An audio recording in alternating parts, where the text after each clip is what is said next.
Sir, ஒரு patient நமக்கு பொதுவா ஒரு சில கேள்விகள் மட்டும் முன்வைக்கிறாங்க.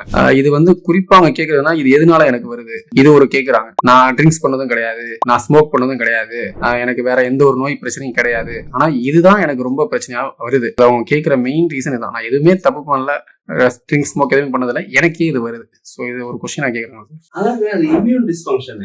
அவங்களோட உடம்புல இம்யூனிட்டி அதாவது கட்ல உள்ள லீக்கி கட்னு சொல்லுவோம். டாக்ஸின்ஸ்லாம் ஈஸியா டிரான்ஸ்லோகேட் ஆகி நம்ம WBC செல்ஸை ஸ்டிமுலேட் பண்ணி அல்சர் ஃபார்ம் பண்ணுது.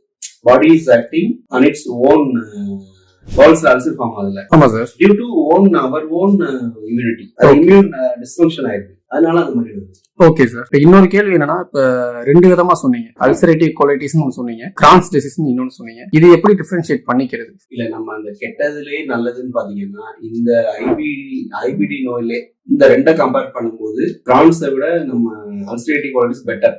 ஏன்னா கிரான்ஸ் டிசீஸ்ல என்ன பிரச்சனை அப்படின்னா, அது பெருங்குடலை மட்டும் பாதிக்காது, சிறுகுடலையும் பாதிக்கும், வயிற்று பகுதியையும் பாதிக்கும், வாய் பகுதியையும் பாதிக்கும். சோ அது வாய் முதல் அசன்வாய் வரை பாதிக்கிறதுனால நம்ம அவ்வளவு எளிதில் அந்த டிசீஸை கண்ட்ரோல் பண்றது கஷ்டம். அல்சரேட்டிவ் கோலைட்டிஸ் பெருங்குடல்ல மட்டும் பாதிப்பு இருக்கிறதுனால ரிலேட்டிவ்லி அந்த நோயை கட்டுப்படுத்துறதும் டேப்லெட் கொடுத்து சரி பண்றதும் கொஞ்சம் ஈஸி. நம்ம கிரான்ஸ் டிசீஸை கம்பேர் பண்ணும்போது இந்த நோய் கொஞ்சம் பெட்டர். Okay sir.